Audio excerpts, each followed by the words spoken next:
those.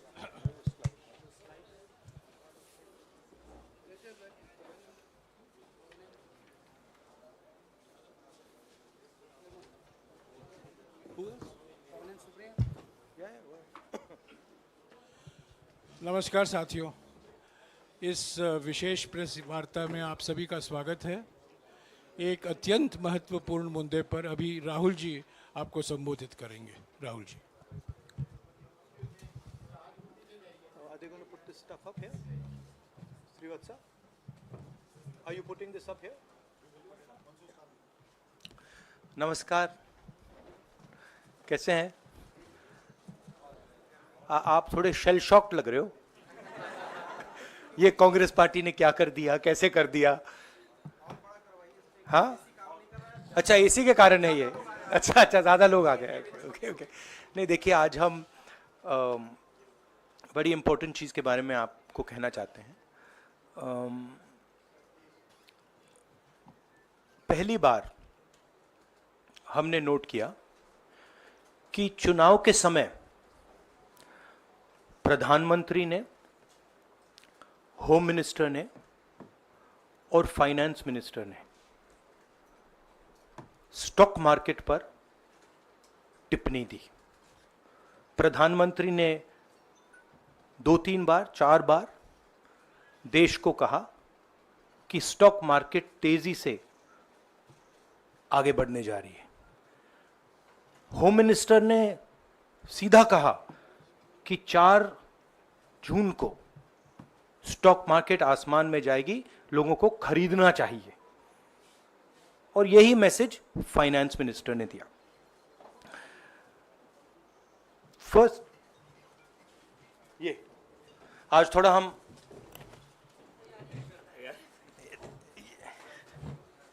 तो ये chronology है। अमित शाह कहते हैं बाय शेयर्स बिफोर 4 जून। 19 में नरेंद्र मोदी जी कहते हैं stock market will break records on June 4। फिर 28 मई को रिपीट करते हैं। 1 जून मीडिया झूठे एग्जिट पोल रिलीज करती है। बीजेपी का ऑफिशियल जो इंटरनल सर्वे था वो उनको 220 सीट दे रहा था। तो ये इंफॉर्मेशन बीजेपी के लीडर्स के पास था। इंटेलिजेंस एजेंसीज ने 200 और 220 के बीच में सरकार को बताया था कि उनकी सीट्स आ रही हैं। 3 जून को स्टॉक मार्केट सारे रिकॉर्ड तोड़ देता है और 4 जून को खटाक से स्टॉक मार्केट अंडरग्राउंड चला जाता है। अगला स्लाइड दिखाइए जरा। ये देखिए, 31 मई massive stock activity, more than double what was there on 30th, more than double what was there on 29, 28। ये अनोमली देखिए। ये कौन लोग हैं? ये वो लोग हैं जो जानते हैं कि कोई ना कोई घपला हो रहा है। हजारों करोड़ रुपए यहां पे इन्वेस्ट हुए हैं, फॉरेन इन्वेस्टर्स ने इन्वेस्ट किए हैं। और उसके बाद 30 लाख करोड़ रुपए का लॉस होता है। किसका लॉस होता है? रिटेल इन्वेस्टर्स का लॉस होता है। तो ये जो आप देख रहे हैं हिंदुस्तान की स्टॉक मार्केट की हिस्ट्री का सबसे बड़ा स्कैम है। और इसके बारे में हम कुछ सवाल पूछना चाहते हैं। पहला सवाल, why did PM and HM give specific investment advice to the 5 crore families investing in the stock market? Is it their job to give investment advice? Second, why both interviews were given to the same media house owned by the same business group, which is also under SEBI investigation for manipulating stock market. Third, what is the connection between the BJP, the fake exit pollsters, and the dubious foreign investors who invested one day before the exit polls were announced and made a huge profit at the cost of 5 crore families? We demand a JPC into this. We are absolutely convinced that this is a scam. Somebody has made thousands of crores of rupees at the cost of Indian retail investors, and the Prime Minister and the Home Minister have given an indication to buy. And this is a criminal act. So we demand today a joint parliamentary committee to investigate this. मैं हिंदी में बोल देता हूं, प्रधानमंत्री ने देश की जनता को इन्वेस्टमेंट एडवाइस क्यों दी, और 5 करोड़ परिवारों को जो इन्वेस्ट करते हैं उनको प्रधानमंत्री ने, होम मिनिस्टर ने स्टॉक खरीदने का आदेश क्यों दिया? दूसरा, दोनों इंटरव्यूज जो किए गए थे वो अदानी जी के जो चैनल्स हैं उनको दिए गए थे, उन पर सेबी का इन्वेस्टिगेशन हो रहा है, तो उन चैनल्स का क्या रोल है? और बीजेपी के बीच में जो फेक एग्जिट पोलस्टर्स हैं और ये जो फॉरेन इन्वेस्टर्स हैं, इनके बीच में क्या कोई रिश्ता है, और अगर रिश्ता है तो क्या है? हम जेपीसी चाहते हैं, हम इन्वेस्टिगेशन चाहते हैं, और देश इसकी सच्चाई जानना चाहता है। धन्यवाद। शुक्रिया राहुल जी। साथियों, अभी अभी राहुल जी ने आपको स्पष्ट तरीके से क्रोनोलॉजी समझ लिया है। बार बार गृह मंत्री कहते थे अब क्रोनोलॉजी समझिए। आज राहुल जी ने देश को क्रोनोलॉजी समझाया है। इसके ऊपर अगर आपके सवाल हैं तो एक एक करके आप पूछेगा, एक एक करके पूछेगा। I haven't said the chronology in English, so I'll say the chronology in English. 13th May 2024, the Home Minister says, buy shares before 4th of June. This is a clear indication to retail investors and others to buy stock. 19th May, for the first time, and then repeatedly until the 28th May, the Prime Minister says that the stock market is going to break records on 4th June. Finally, on 1st June, completely fictitious exit polls are released. These investors are given a completely wrong impression. And on the 3rd of June, as we all know, the stock market breaks all records and then crashes on the 4th of June. Whoever has made money as the stock market rose and also as the stock market crashed. And we are interested in having a joint parliamentary committee, a JPC, to investigate the role of the Prime Minister, the role of the Home Minister, role of BJP members, and also those people who have done these fake exit polls. And finally, we want to understand who are the people, these foreign investors, who did these trades. So we want an investigation for that. शुक्रिया राहुल जी। हाँ संजय। राहुल जी, इससे पहले भी आपने Adani issue पे JPC पिछली लोकसभा में मांग की थी, तो क्या आप चाहेंगे कि ये इशू और हिंडनबर्ग इशू दोनों कंबाइन हो और दोनों की जांच हो? ये जो इशू है, this is a broader issue than just the Adani issue. It is connected to the Adani issue, but this is a much broader issue. This is directly the Prime Minister of India, Home Minister, who are privy to data on actual election results, who have IB reports, who have their own data, who are advising retail investors to buy stock on the floor. This has never happened before. And by the way, the Prime Minister has never commented on stock market before this. This is the first time the Prime Minister has commented, very interestingly, and multiple times, one after the other, saying that stock market is going to boom, stock market is going to boom, stock market is going to boom. And at the same time, he has information that the exit polls are wrong. He has information that he knows what is going to happen because he has IB data and he also has his own party data. हाँ जी रवि। राहुल जी, मेरा सवाल यही है कि जी news ने भी ये सारी चीज़ बताई है जनता को कि कई चैनलों ने मिलकर ये सब चीज़ किया है, जिस तरह से एग्जिट पोल करके लोगों को गुमराह किया है, जिस तरह से शेयर बाजार में सारा कुछ हुआ है। जी न्यूज़ ने भी इस मामले को उठाया है और बताया है, और आपके कहने का सीधा अर्थ है कि अडानी को इसका फायदा उठाने के लिए किया गया है? नहीं, मेरा कहने का ये अर्थ है कि उसमें अदानी इन्वॉल्व हो सकता है, मगर ये अदानी से बहुत बड़ी चीज है।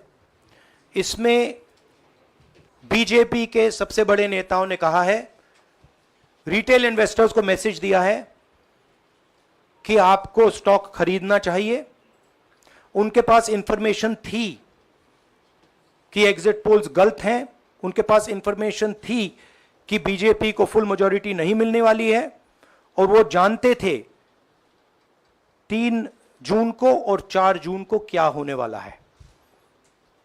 कितने का 30 लाख, कितना 30 लाख करोड़ का नुकसान हुआ है, कितने का 30 लाख करोड़ रुपए का नुकसान हुआ है, और हजारों लाखों करोड़ रुपए का चुने हुए लोगों को फायदा हुआ है। और हम इंक्वायरी चाहते हैं प्रधानमंत्री पर, होम मिनिस्टर पर, जिन्होंने एग्जिट पोल किया उन पर, और ये जो फॉरेन इन्वेस्टर्स हैं उन पर। हाँ शेमिन।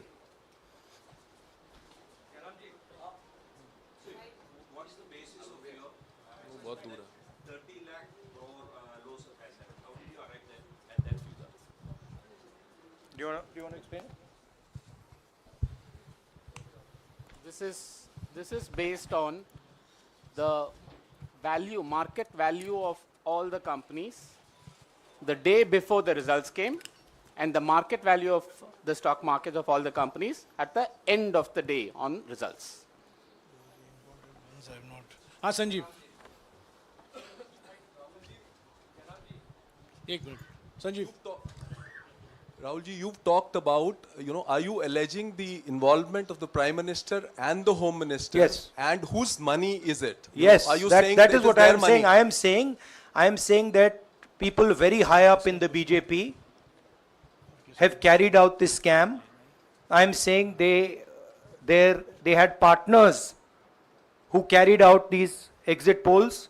We would like to know if these exit polls were actually carried out, if people were actually sent out, and we'd also like to know the methodology of these polls. We'd like to understand who these investors are. We have some sense of who these investors are. So we are not just speaking out of the air. We are confident that if an investigation is done, interesting things will be revealed. And we think the Prime Minister and Home Minister are directly involved in this. हाँ Siddharth. Companies की भी आपको लगता है जांच होनी चाहिए जिनके शेयर बहुत अप गए, जिनके सबसे ज्यादा शेयर खरीदे गए और जिनके शेयर उसके बाद में बीच में बेचे भी गए, तो उन कंपनीज का भी को भी इस दायरे में आना चाहिए, आपको लगता है? हमारा कहना है कि यहाँ पे बड़ा क्लियर है कि स्कैम हुआ है। प्रधानमंत्री ने डायरेक्टली कहा है, होम मिनिस्टर ने डायरेक्टली कहा है, इंडिकेट किया है जनता को कि स्टॉक मार्केट ऊपर जाएगी। होम मिनिस्टर ने तो साफ कह दिया कि खरीदना चाहिए, और जब प्राइम मिनिस्टर और होम मिनिस्टर और फाइनेंस मिनिस्टर ऐसी बात करते हैं तो उसका रिएक्शन आता है, लोग उसको बिलीव करते हैं। तो बिल्कुल क्लियर है कि इन 3 लोगों ने कहा है, यह भी क्लियर है कि इनको मालूम था कि रिजल्ट 400 का नहीं है, 300 का भी नहीं है। तो ये हम पता लगाना चाहते हैं, उसमें आप जो कह रहे हो वो भी शामिल है। राहुल जी, ब्रह्म प्रकाश दुबे, इंडिया डेली लाइफ से। मेरा सवाल यह है कि जो आपने बताया है इतना बड़ा स्कैम है, पहले भी आपने कई मामले उठाए हैं, जेपीसी की मांग पहले नहीं मांगी गई है, तो क्या आपने कहा ये आपराधिक मामला है, क्या कोर्ट में जाएंगे या पुलिस में शिकायत दर्ज करेंगे, क्योंकि आप कह रहे हैं बहुत बड़ा घोटाला है ये? नहीं भैया, मैंने अभी आपको में शिकायत दर्ज करेंगे क्योंकि आप कह रहे हैं बहुत बड़ा घोटाला है ये? नहीं भैया, मैंने अभी आपको बोला हम जेपीसी डिमांड कर रहे हैं, इन्वेस्टिगेशन डिमांड कर अगर रहे नहीं मांगते तो पुलिस में, कोर्ट में जाएंगे? हैं। जो भी करना है करेंगे, बट हम आपको ये इन्फॉर्मेशन दे रहे हैं कि ये जो हुआ है ये नॉर्मल चीज नहीं है। इसमें प्रधानमंत्री ने इंडिकेशन दिया है, होम मिनिस्टर ने इंडिकेशन दिया है, फाइनेंस मिनिस्टर ने इंडिकेशन दिया है, अदानी जी के चैनल्स के थ्रू इंटरव्यूज किए हैं, और फाइनली लोगों ने इन्वेस्ट किया है, लोगों ने फाइनेंशियल एक्शन लिया है, कंपनीज ने शेयर खरीदे हैं। इसी विषय पर, एक मिनट, इसी विषय पर, इस स्टॉक मार्केट घोटाले पर ही हम सवाल ले रहे हैं। मौसमी, इसी विषय पर कीजिएगा बस। एक मिनट, आ रहा हूँ यार, एक मिनट, राहुल जी, एक करके आ रहा हूँ यार। राहुल जी, हम लोग ने पहले भी देखा है कि आप लोग ने कई बारी जब सेशन होता है तो सत्ता पक्ष और विपक्ष आमने सामने होता है, जेपीसी की मांग होती है और सेशन पे सेशन वॉश आउट हो जाते हैं और जनता का पैसा वेस्ट होता है। तो क्या आपको ये तो लगता है बीजेपी की लाइन है। तो क्या नहीं, मतलब जनता का पैसा के सेशन वाटर आप ऐसी टी शर्ट ले लो ना एक, मैं आपको दे दूंगा, जरूरत नहीं है। उनका वो सिंबल दे दूंगा आपको, ये राहुल उनकी जी, लाइन है। सवाल आपको पसंद नहीं आए वो अलग बात है, पर आपको किसी नहीं, के सवाल इस मुझे तरह से बहुत पसंद आ रहा है। इस तरह से उंगली उठाने की जरूरत नहीं है। आप चेक बहुत अच्छा लग रहा है, बोलिए। बीजेपी का बैच पहनने की आप जरूरत सवाल नहीं। पूछे ना, सवाल नहीं, आपको भी जयराम साहब ये बोलना चाहिए, नहीं, सवाल गलत पूछिए, बात है। सवाल पूछे। मेरा बस ये सवाल था कि जेपीसी की मांग पे कई बारी कामकाज ठप हो जाता है, तो क्या आपको लगता है कोई और भी राह आप लोग सड़क की राह इख्तियार कर सकते हैं, क्योंकि ये आम आदमी का पैसा है। हम जनता को एक रियलिटी बता रहे हैं कि यहाँ पे क्लियरली एक स्कैम हुआ है। यहाँ पे प्राइम मिनिस्टर ने इंडिकेट किया है, यहाँ पे होम मिनिस्टर ने इंडिकेट किया है, यहाँ पे फाइनेंस मिनिस्टर ने इंडिकेट किया है। नॉर्मली बीजेपी की ये पोजीशन होती है कि जब भी हम कोई मुद्दा उठाते हैं तो हम पार्लियामेंट का टाइम वेस्ट कर रहे हैं। वही पोजीशन आपने अपनाई है, इसीलिए मैंने आपसे कहा कि देखिए आप बीजेपी की पोजीशन ले रही हैं। रियलिटी, एक सेकंड, रियलिटी ये है कि हम जेपीसी करवाएंगे। अब ऑपोजिशन में बहुत ज्यादा ताकत है, बहुत ज्यादा स्ट्रेंथ है, और पूरा जो पार्लियामेंट की सिचुएशन है वो बदल गई है। हाँ जयेंद्र, जेपीसी की मांग जो आपने की है वो तो पार्लियामेंट सेशन में होगी, लेकिन ये जो आम निवेशक हैं देश भर के जिनका 30 लाख करोड़ डूबा है, उनमें कर्नाटक के, तेलंगाना के, हिमाचल के भी लोग होंगे। तीनों राज्यों में आपकी सरकार है, क्या राज्य की जो जांच एजेंसी है उसके जरिए आप जो उन राज्यों के निवेशकों का कम से कम पैसा डूबा है, ये जो आप पूरे नेक्सस की बात आप कर रहे हैं, गुमराह करने की बात कर रहे हैं, क्या वहां से कोई कार्रवाई की हम उम्मीद कर सकते हैं? सोचा जा सकता है, बट ऐसी चीज के लिए शायद जेपीसी सही औजार होगा। हाँ Ranjita, last question, Ranjita, okay, Mohit is asked, Ranjita यार आप पूछते रहे। मोहित चलो। आपको ऐसे सर मैं इज अपसेट सर मैं मोहित आपने चमत्कार किया, पूछ लीजिए। सर मैं मोहित हूँ न्यूज नेशन से। नहीं जानता हूँ। सर लगातार पिछले घोटालों में भी आपने जेपीसी की बात की थी, आपने हर जांच की बात की, और ये एक बड़ा घोटाला सामने आया, इसमें भी आप जेपीसी की मांग कर रहे हैं। कितनी उम्मीद है कि लोग जेपीसी की ये लागू करेंगे? आपको क्या लगता है कि ये जेपीसी लागू करने वाले, अगर नहीं करेंगे फिर क्या करेंगे आप लोग? नहीं, हम प्रेशर लगाएंगे, डालेंगे, बट मुझे लगता है कि जो पहले राजनीतिक सिचुएशन थी, जिस इम्प्यूनिटी के साथ प्रधानमंत्री पहले काम करते थे, मुझे लगता है वो अब खत्म हो गया है, तो दूसरा नतीजा आएगा। राहुल जी ये आखिरी है क्या, और दो लेंगे? ये आखिरी है। नहीं आखिरी हो गया, इन्होंने कह दिया आखिरी। ओके रंजीता।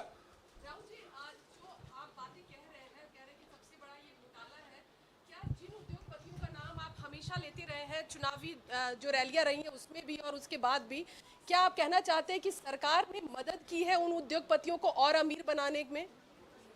नहीं, मैं कह रहा हूं, मैं सिर्फ सरकार की बात नहीं कर रहा हूं, मैं दो इंडिविजुअल्स की बात कर रहा हूं। प्रधानमंत्री ने और हिंदुस्तान के सब रिटेल इन्वेस्टर्स जिनको नुकसान हुआ है, मैं आपसे बोल रहा हूं, आपको यह बात समझ आ जाएगी। आपका पैसा गया है, आपकी कमाई गई है, आपको नुकसान हुआ है, और इसमें करोड़ों युवा हैं जो ईमानदार हैं। तो नरेंद्र मोदी जी ने, अमित शाह जी ने आपको मैसेज दिया कि 4 तारीख को स्टॉक मार्केट आसमान छुएगी, और आपने उन पर भरोसा किया। मगर सच्चाई यह थी कि नरेंद्र मोदी को मालूम था कि 4 जून को स्टॉक मार्केट आसमान नहीं छुएगी। 4 जून को स्टॉक मार्केट का जबरदस्त नुकसान होने जा रहा है, क्योंकि उनके पास इंटेलिजेंस की रिपोर्ट थी और बीजेपी का जो इंटरनल असेसमेंट था 220 सीट का, वो उनके हाथ में था। तो मेरा यह सवाल है, और मैं आपसे इन्वेस्टर से कहना चाहता हूं कि आपको जो चोट पहुंची है, जो आपको दर्द हुआ है, वो चोट नरेंद्र मोदी जी और अमित शाह के बयान ने आपको पहुंचाई है। और हजारों करोड़ रुपए किसी ना किसी ने चोरी किए हैं, वो आपके जेब से गए हैं, रिटेल इन्वेस्टर्स के जेब से गए हैं। तो मैं चाहता हूं, आपके लिए बोल रहा हूं, मैं आपके लिए बोल रहा हूं कि इन्वेस्टिगेशन होना चाहिए, पता लगाना चाहिए कि प्रधानमंत्री जी ने, होम मिनिस्टर ने आपको यह गलत इंफॉर्मेशन क्यों दी, और ये कौन लोग हैं, इन्वेस्टर्स जो हैं, फॉरेन इन्वेस्टर्स हैं, जिन्होंने इस दिन फायदा उठाया। ये देखिए ग्राफ है, ये रेड चार्ट जो है, इसको देख लीजिए। ये नॉर्मल ट्रेडिंग है, ये नॉर्मल ट्रेडिंग है, ये ग्रे वाली नॉर्मल ट्रेडिंग है, और ये जो ट्रेडिंग है ये अबनॉर्मल ट्रेडिंग है, ये 2-3 गुना है, और फिर ये हुआ है नुकसान। तो ये नरेंद्र मोदी जी और अमित शाह से मैं पूछ रहा हूं कि आप में इसमें आपका क्या रोल था, और रिटेल इन्वेस्टर्स के लिए पूछ रहा हूं, आपकी मदद के लिए, आपकी मदद करने के लिए पूछ रहा हूं, और इन्वेस्टिगेशन होगा तो आपके लिए होगा। धन्यवाद, शुक्रिया। Thank you.